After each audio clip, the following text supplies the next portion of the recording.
चलिए हम चलते हैं अपने अगले मेहमान की जानिब, क्योंकि हम 1 साल सेलिब्रेट कर रहे हैं। हमारे साथ मौजूद है ब्रिगेडियर रिटायर्ड बाबर अलाउद्दीन साहब। दिफाई तजज़ियाकार हैं आप। अस्सलाम वालेकुम ब्रिगेडियर साहब, thank you so much for your time. और आई नो कि वो 1 साल पहले का तमाम तर नॉस्टैल्जिया हम सबके जहनों में अभी तक है।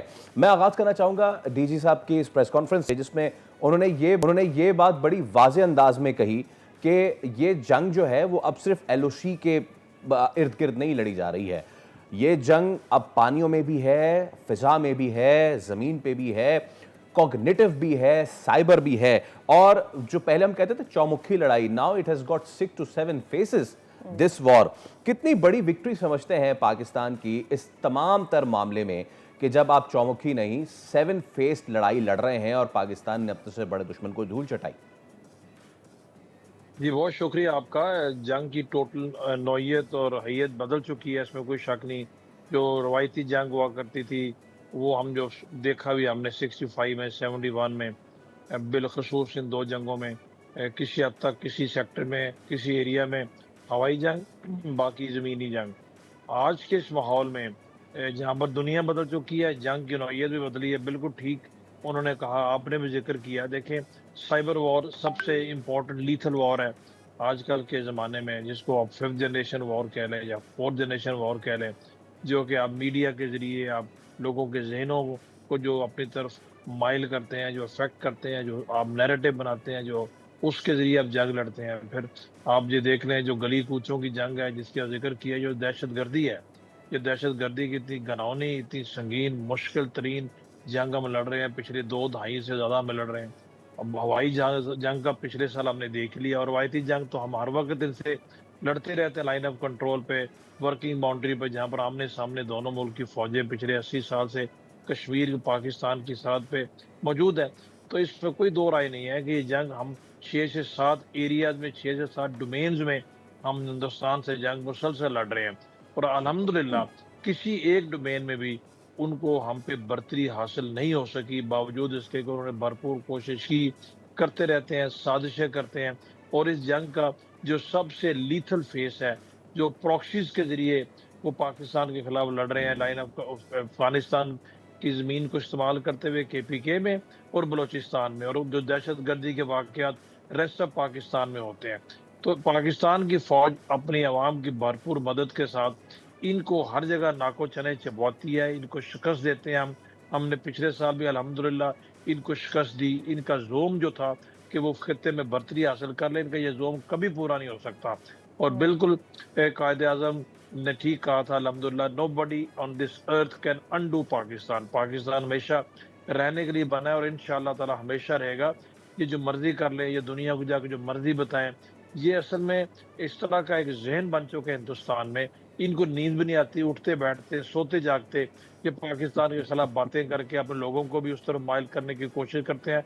आप ऐसा मुल्क उसका अंदाज़ा लगाएँ कि जहाँ पर इलेक्शन में वोट लेने के लिए पाकिस्तान को जी, गालियाँ दी जाती हों, जहाँ जी। पर खेल के मैदान में पाकिस्तान के खिलाड़ियों से हाथ ना मिलाएँ, जहाँ पर वो हमारे साथ खेलने से इनकार करें।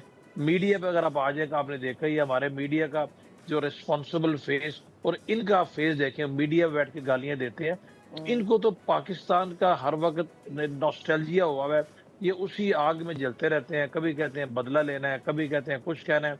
इनकी इंशाअल्लाह ताला ये इजारादारी हम कभी भी काम नहीं होने देंगे।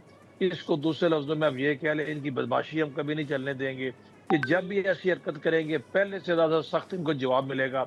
और राइट। हम इनकी तरह नहीं हैं, हम ललकार के कहते हैं। आपने देखा पिछले हुँ। साल जब इन्होंने हमारे सिविलियन टारगेट्स को एंगेज किया, तो अगले दिन डीजीआईएसपीआर के ज़रिए पाकिस्तान की फ़ौज ने इनको ललकार के कहा कि तुमने ये हरकत की, अभी हमारे जवाब का इंतज़ार करो। और उसके बाद हमने जवाब दिया और उनको समझ नहीं आई। कल भी उन्होंने यही कहा कि तुम्हें अगर ये इतना शौक है कि तुम कहते हो संदूर 2, संदूर 3, जितने मर्ज़ी संदूर तुम लेके आ जाओ, ये संदूर उल्टा तुम्हारी गर्दन में वापस हम घुसेड़ेंगे। तुम जो करना है कर लो। हम इंशाअल्लाह ताला यहीं पर हैं, हम कहीं पर नहीं जा रहे। लेकिन जी। अगर तुम्हें कोई शौक है पूरा कर लो, और अगर तुम्हें अभी भी कोई शक है, तो हम तुम्हारा वो शक भी इंशाअल्लाह दूर कर और देंगे। सिंदूर 2.0 भी पहले वाला तो कामयाब हो जाता, तो फिर सिंदूर 2.0 की बात करते तो शायद हक बजानिब भी बात लगती। आपने जिस तरह से बात की कि उनके मीडिया का जो किरदार रहा है, कल DGISPR ने बड़ा मौजू जवाब दिया कि आप अपनी गंदी ज़बान से कराची का नाम ना लें। आप लाहौर में हमारा कोस्टल एरिया आपने बना दिया है, आपको हमारे मैप तक का तो पता नहीं है। What is their media doing? इनका मीडिया बदअखलाकी, वो देखें, मीडिया रिफ्लेक्ट करता है ना सोसाइटी को। जो जी। लोगों की सोच है वो मीडिया पे आएगी। अभी पिछले साल इस जंग के दौरान मैं भी मीडिया पे था। आप लोग तो खैर है ही हैं। आपको याद होगा, और आज भी जब भी किसी जगह पर डिस्कशन होती है, इनके पास रैशनल नहीं होता, इनके पास कोई आर्गूमेंट नहीं होता। ये गालम गलोच पे आ जाते हैं, बदतमीजियां करते हैं, और मीडिया के ऊपर वही करते हैं जो कि इनका नेशनल कैरेक्टर है।